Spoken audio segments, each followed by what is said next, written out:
Povo de Deus, voltamos mais uma semana com esse projeto Edificados, projeto que tem por finalidade levar o conteúdo, da escola bíblica até a tela do seu smartphone, a tela do seu computador. Hoje o nosso tema fala a respeito do homem do pecado, e para nos ajudar a decifrar, a compreender, a penetrar, a se aprofundar nesse tema, nós temos essas duas pessoas maravilhosas, o professor José Amaro e o nosso professor Marcos de Andrade. Daqui a pouquinho a gente volta com mais explanação sobre esse tema, mas primeiro roda a vinheta.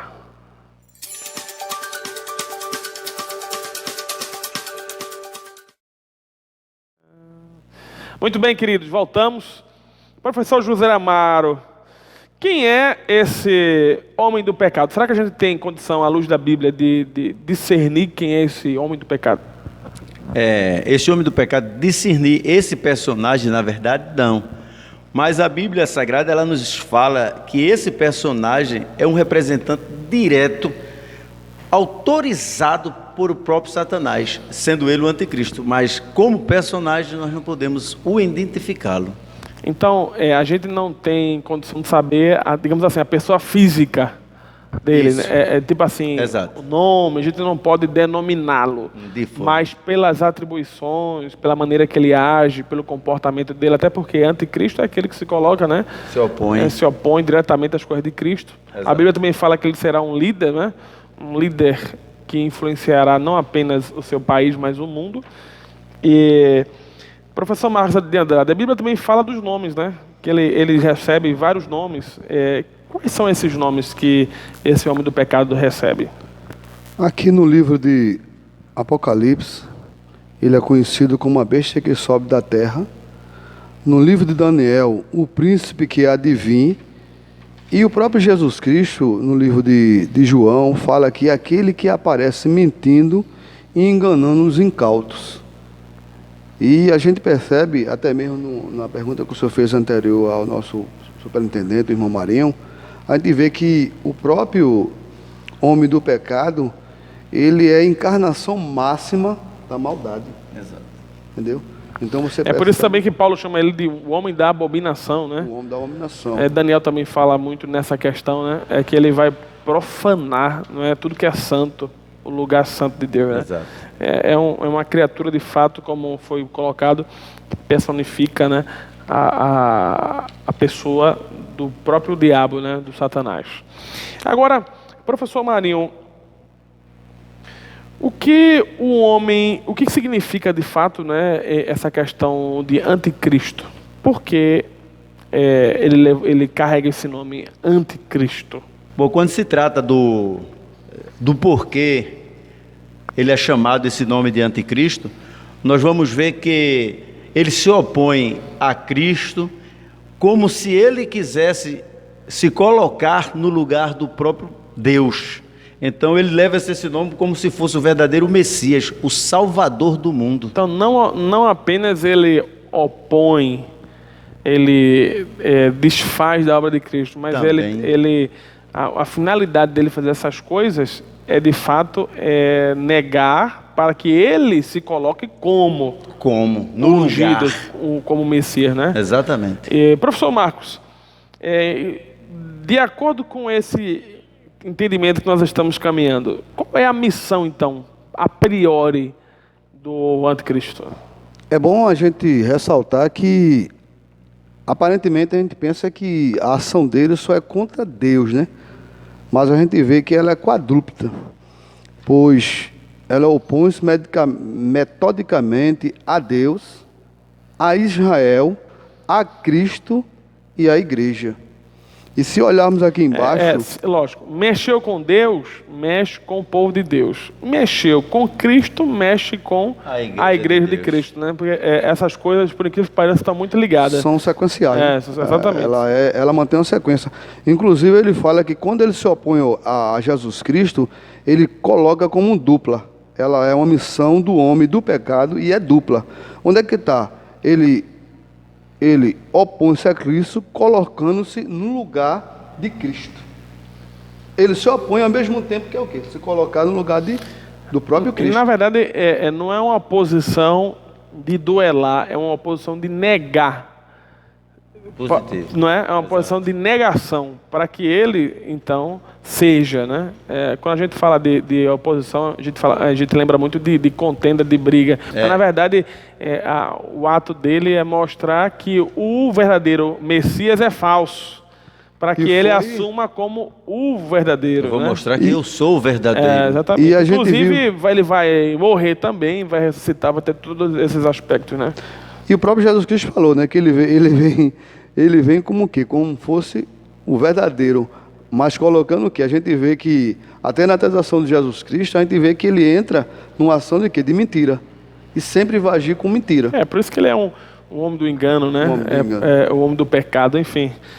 Olha, se a serpente enganou Adão e o próprio Satanás tentou o próprio Salvador, o próprio Messias, o que é que ele não faz com os discípulos do Messias, né? Então, por isso que Jesus Cristo disse: acautelai-vos, ficai sóbrios, vigiai, orai, para que não entreis em tentação. E por incrível que pareça, essa talvez seja a nossa maior argumentação aqui nesse vídeo: despertar você a orar mais, a vigiar mais, porque o tempo do engano chega de maneira terrível nesses últimos dias, né? Tempos difíceis. Muito difícil. A gente está chegando no tempo final e a gente vê que o que é bom está se tornando ruim, o que é ruim está virando bom, o que é verdadeiro é falso e o que é falso é verdadeiro. A moralidade já não presta, o imoral é o que é bom, é o que presta. Então, é uma coisa que a gente fica sem saber argumentar. Recentemente, a gente viu alguns casos de valores na mídia, que eu não quero entrar em polêmica aqui, valores da mídia totalmente distorcidos. Não é? Você dá valor a quem matou e você não valoriza em hipótese nenhuma a vítima ou a família da vítima. Então, tudo isso a gente sabe que é a operação do engano e muitos têm caminhado nessa vibe, né? Nessa questão. Vamos à nossa última pergunta e a gente fecha essa introdução a esse tema, lembrando a você que o conteúdo mais explanado, com mais debate, é no domingo pela manhã e você é o nosso convidado também. Se você ainda não é matriculado, entre em contato conosco, nossa secretária, nossa secretaria, e você pode se matricular e ser um aluno da Escola Bíblica Dominical. Qual é o destino desse homem chamado Anticristo? E como é que vai ser o futuro dele? Ele vai ter sucesso, não vai ter sucesso? Qual é o destino do Anticristo no final de todas as coisas, professor Marcos? Glória a Deus, que nós temos um Deus todo-poderoso, né? Imagine se nós não tivéssemos um Deus tremendo, né? E aqui diz que ele será lançado no lago de fogo, para a glória do Senhor.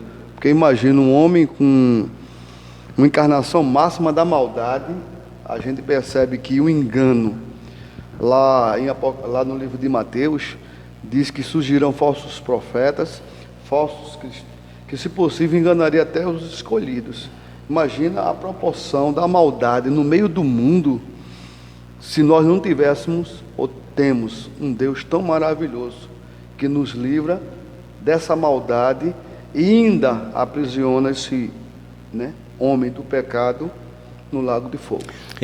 Aqui na lição, para os nossos alunos, fala que a ruína dele, após passados 3 anos e meio, depois de todas essas pragas serem abatidas sobre o seu reino, será juntamente com ele, como você acabou de falar, os falsos profetas, com ele tudo pelo lago de fogo.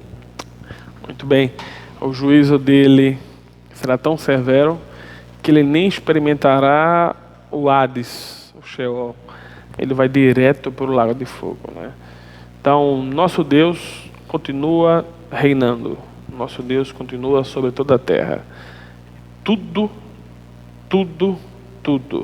está no controle do nosso Deus. Amém. Então, mesmo que esse personagem, cedo ou mais tarde, a gente sabe que ele vai aparecer, mantenha a sua firmeza, mantenha a sua fé. Não ame mais a você do que a Cristo, porque se você amar mais a Cristo, ainda que seu corpo seja ferido, seja lhe tirado, Cristo é poderoso para devolver o seu corpo glorificado. Glória a Deus. E guardar Glória a sua Deus, alma amém. para aquele grande e precioso dia que nós chamamos de eternidade. E lembra vocês que os vencedores reinarão com Jesus Cristo. Que Deus te abençoe, que você possa ser edificado por esse conteúdo e que você possa aí conhecer mais de perto também a nossa escola bíblica, seu nosso convidado. Minha palavra de gratidão, professor José Amaro, professor Marco de Andrade. Deus abençoe vocês também. Tchau, tchau. Até logo.